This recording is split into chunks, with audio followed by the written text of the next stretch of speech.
اللهم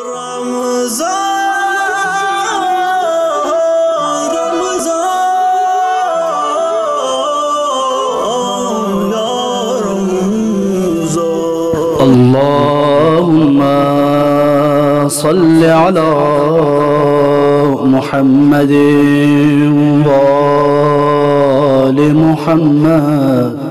بسم الله الرحمن الرحيم.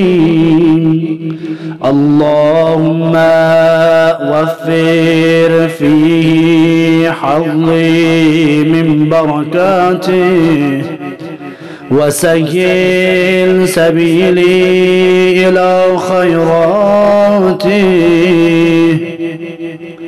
ولا تحرمني قبول حسناته يا هاديا إلى الحق المبين. اللهم صل على محمد وآل محمد.